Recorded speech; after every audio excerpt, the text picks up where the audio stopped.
Salut les amis, c'est Isma, bienvenue sur ce qui me fait kiffer, la chaîne YouTube qui mélange pop culture et street culture.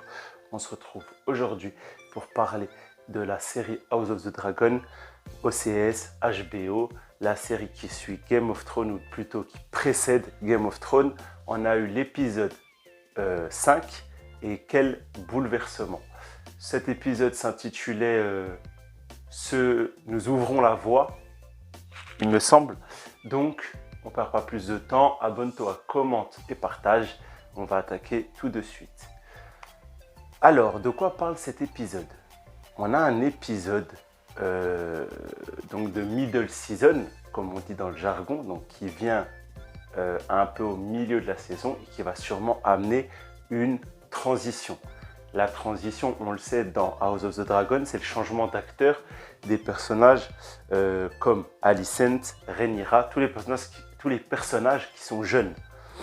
Là, on est toujours dans cette, on peut dire, course au mariage. Ça y est, le mariage de Rhaenyra est déclaré et c'est avec sœur Laenor Valerion qu'elle va se marier. Et du coup, l'épisode va nous amener à la marque pour faire les demandes en fiançailles. Il y aura beaucoup de choses à dire. Et ensuite, retour à Port-Réal pour célébrer le mariage. Mais on a une petite scène d'introduction à l'épisode, comme GOT et House of the Dragon savent le faire. On a, au début je n'avais pas reconnu, on a le Val. On a le Val, là où il y a la famille Royce. Et on voit la dame du Val. Et en fait, il s'avère que la dame du Val, donc, qui fait sa chevauchée matinale, chevauchée et chasse, voilà la routine matinale des gens de Westeros, en tout cas des nobles de Westeros, va la mener à travers les prairies du Val jusqu'à une petite route. Et ne qui voilà-t-elle pas tombe-t-elle? Ça ne veut rien dire cette phrase. Et voilà sur qui tombe-t-elle? Son mari qui est autre que Daemon Targaryen. Et en fait, Daemon, déjà à ce moment-là, waouh, la robe, elle aurait été noire, la capuche, le manteau, elle aurait été noir, ça aurait été un Sith, tu vois. Il avance comme ça, sans rien dire, en la fixant. Elle parle. Lui, il a 10 mots, tu vois, il a rien fait. Et pourtant, il a exprimé sa puissance et son... Voilà, je pensais que Daemon, c'était un fourbe dans les épisodes précédents. Je disais, ouais, il est fourbe, il a des petites arrière-pensées, mais rien de... Tu vois? Mais non, en fait, c'est un gros... C'est la pire des... Tu vois? C'est la pire des crapules, pour rester poli. Et il s'avère que, voilà, il va causer la chute de Rhea Royce, je crois, c'est Rhea, et Lady Rhea. Et il va, on ne va pas le voir, mais il va mettre fin à ses jours. Donc il a buté son épouse, premièrement pour être libéré de ses obligations de fidélité par le mariage, pour épouser peut-être quelqu'un d'autre, on va y venir, et également pour récupérer probablement l'héritage du Val. Par rapport à cette scène, j'aimerais dire Matt Smith, pour moi, c'est un héros, tu vois. J'ai suivi les aventures du docteur de la saison 5 à la saison 7, il me semble. Et Doctor Who, bien évidemment, Matt Smith, le docteur avec le nœud papillon. Et là, ça me fait bizarre pour moi, ce champion, peut-être l'un des mon héros, un de mes héros les plus, les plus de lumière, les plus importants. Pour moi, le docteur, c'est the best héros, tu vois. Et ben, ça me choque de voir Matt Smith faire le mal comme ça. Daemon reviendra à Port-Réal avec un héritage et sans épouse. Qu'est-ce qu'il va faire de tout ça? On y vient, les amis. Après ce moment dans le Val, on va retrouver nos héros principaux. Viserys, Rhaenyra, la nouvelle main, Lord Larys, je crois, Lionel Larys, qui était avant Grand Argentier, je crois. Et du coup, tous font voile vers la marque afin de demander sœur Laenor Valerion en mariage. Pendant ce voyage, on discerne un élément plus important que les autres, c'est l'état dans lequel se trouve Viserys. À la fin de la review de la semaine dernière, on a émis l'hypothèse que Viserys pourrait bientôt, excusez-moi les amis, il n'y a aucun respect, arriver à sa fin, arriver à la fin de sa trame narrative et mourir. Ça se confirme pour moi dans cet épisode. Car tout le long de cet épisode, il va être fébrile, il va tousser, il va être faible. À la marque, quand ils vont arriver, qu'ils vont rencontrer les Valérions, Corlys et la princesse Rhaenys, lui, il va faire que tousser. Tu vois il se penche, il est mal et notre ami va sûrement mourir. Et c'est bien dommage parce que je me suis vraiment attaché à ce personnage. Une conversation va avoir lieu entre les papas et les mamans de ses futurs maris. Donc la maman non, parce que la reine Aemma à feu est morte. Il reste donc Viserys, Corlys et Rhaenys. Alors ça va parler succession, comment on va s'appeler. Corlys il veut, tu vois, donc il veut pas épouser l'héritière du trône, ce serait bête, tu vois. Mais il essaie de mettre ses trucs. Les enfants vont naître Valérion et celui qui monte sur le trône prendra le nom de Targaryen pour, comme il le dit le roi Viserys, et c'était vraiment cool, il faut qu'un dragon règne sur les 100 prochaines années comme l'ont fait les 100 dernières, un truc comme ça. Mais c'était plutôt pas mal, tu vois, vraiment pas mal, où on découvre en réalité que Laenor est homosexuelle et donc que ça va être vraiment un mariage d'intérêt. Elle est amoureuse, ou en tout cas, elle parle un peu de passion et de pulsion en VF, peut-être en anglais ça voulait dire autre chose. On ne comprend pas si elle aime quelqu'un d'autre ou juste elle dit moi j'aime les hommes, en l'occurrence lui aussi. Enfin voilà, en tout cas lui est homo, elle pourra vivre sa vie lui aussi, juste ils vont faire des bébés et se marier pour le trône. Voilà, Laenor a l'air d'être quelqu'un de respectable et respectueux, le personnage est sympa. Par contre je ne le reconnais pas dans la bataille de l'épisode 3 à la fin. Ok, mais alors ils ont changé l'acteur ou quoi, parce que franchement je le reconnais pas. J'aimais beaucoup plus l'acteur de l'épisode 3 à la fin là, quand ils font le plan et que même ils chevauchent le dragon, je crois, parce que là je l'ai pas reconnu, tu vois, j'ai eu du mal. Bref, en tout cas mariage. Ça rentre à Westeros, ça rentre à Port-Réal. À Port-Réal il se passe plein de choses. Il se passe que Alicent et Otto se disent au revoir car Otto est congédié dans ses terres à Villevieille.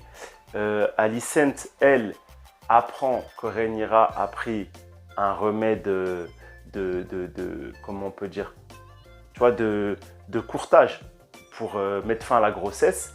Et en fait ça va comment, elle, ça va la choquer, la trahir, faire qu'elle se sente trahie. Excusez-moi les amis, je suis très fatigué. Parce que en fait, elle a pris la défense de Rhaenyra dans l'épisode précédent, si vous vous rappelez. Et là, le fait de savoir que le roi sait des choses qu'elle ignore, donc qu'elle a bien eu des rapports sexuels et que il a fallu qu'elle prenne une potion pour être sûre de ne pas féconder, de ne pas avoir d'enfant, elle s'est dit, bah, je t'ai défendu, mais en vrai, tu m'as menti. Bref, ça va jeter un froid à leur relation. Tout l'épisode va se construire en parsemant les débuts de la sécession de l'amitié entre Alicent et Rhaenyra jusqu'à sûrement les débouchés de cette saison 1, tu vois. On continue, on essaie d'aller un peu plus vite. Une grande cérémonie a lieu, les Lannister viennent, les gens du Val viennent, l'oncle d'Alicent viennent, chacun met un peu ses billes, voilà. Daemon vient, voilà, c'était le rebondissement. Ce bougre se permet de venir au mariage de sa nièce qui l'a mis dans l'embarras l'épisode précédent. Maintenant, il n'a plus d'époux. La rumeur s'est propagée dans Westeros que la dame du Val est morte. Les choses notables, Daemon se fait confronter justement par le cousin de cette dame, Rhea Royce, qui demande presque un duel, mais ils n'y vont pas jusque-là. En tout cas, Daemon est dans la désobligeance dont il est le spécialiste. il manque de respect au Royce, à la Roche-aux-Runes, à Oval et tout ça. Donc j'espère qu'il va y avoir litige dans la suite des épisodes. Qu'est-ce qu'on voit aussi? Ah oui, un fait important que j'ai oublié sur le bateau pour rentrer. On a Criston Cole, le chevalier de la princesse, qui lui a fait une déclaration d'amour, qui lui a dit « Venez, on fuit, princesse ». Et elle a décidé de respecter son père, son nom, son titre et son trône, et de rester reine, et de rendre, de respecter ses responsabilités, tu vois. Mais aussi, car elle allait le dire, mais elle n'a pas eu le temps, la prophétie, la chanson de feu et de glace, qui va être très important, et Rhaenyra, elle mesure l'importance de tout ça. Donc voilà, le mariage, la cérémonie a lieu. Alicent va mettre du temps avant de venir. On voit qu'Alicent, elle est en train de prendre ses distances vis-à-vis de son mari, de sa belle-fille. Elle est en train un peu de commencer à faire son propre truc. Son père a été chassé. Elle, son mari, trouve qu'il est trop protectrice de sa première fille. Parce qu'au final, elle, c'est ça. Elle a un enfant, Aegon II. Aegon II qui va être spolié, qui va être malmené parce qu'il n'est pas l'héritier. Il y aura toujours... En fait, son enfant va être en danger et elle commence à le comprendre. Et maintenant, elle a décidé de prendre parti. D'ailleurs, pendant le discours du roi pour inaugurer cette cérémonie, cette fête de fiançailles, elle va débarquer en coupant le roi. Tout le monde va se lever, le roi va être interrompu. Et le plus important à noter, c'est qu'elle va être habillée de vert. Le vert qui est la couleur des drapeaux de vieilles villes quand ils partent au combat, les gens du Sud. Et ça, c'est important parce qu'on le sait dans la suite, dans les livres, que le camp de Alicent va être les dragons verts et ceux de Rhaenyra va être les dragons noirs. Donc voilà, elle porte les couleurs qui vont construire tout le conflit à venir. Très intéressant. Pendant cette cérémonie, il va y avoir encore un fait marquant et c'est ça qui va déboucher sur la fin de beaucoup trop de choses. Encore un rapprochement entre Daemon et Rhaenyra. Tu peux imaginer peut-être que Rhaenyra a des sentiments pour son oncle. Lui, il essaie de se rapprocher de tout le monde comme un vil serpent qu'il est. Il est trop fort. Matt Smith est trop fort et Daemon est trop fort. Et du coup, ça va se terminer avec une rixe, un combat. Criston Cole va péter les plombs. Il va fracasser le chevalier du prince Lénor, le garde du prince Lénor, car le chevalier du prince Lénor est son amant, est l'amant de ce dernier. Et du coup, il est informé de tout, de leur carré amoureux, si on peut dire. Et il lui a fait un peu un chantage bizarre en lui disant... Enfin, la conversation, elle était étrange, mais du coup, il a mis mal à l'aise Criston Cole en lui disant que leurs secrets étaient tous en danger. Criston Cole, sans vraiment comprendre ses motivations, parce qu'ils auraient pu se dire « Ok, tu veilles sur lui, je veille sur elle, et chacun fait ce qu'il veut. » Voilà. Il est allé, il l'a dézingué, il l'a massacré. Donc, ça se finit en bain de sang pendant la cérémonie.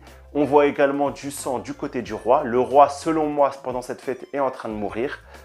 Criston Cole s'échappe, il veut sa Harakiri. La reine Alicent le sauve et on sait que par la suite, Criston Cole va être dans le camp des Verts. J'étais un peu spoil, désolé mon frère. Un bon épisode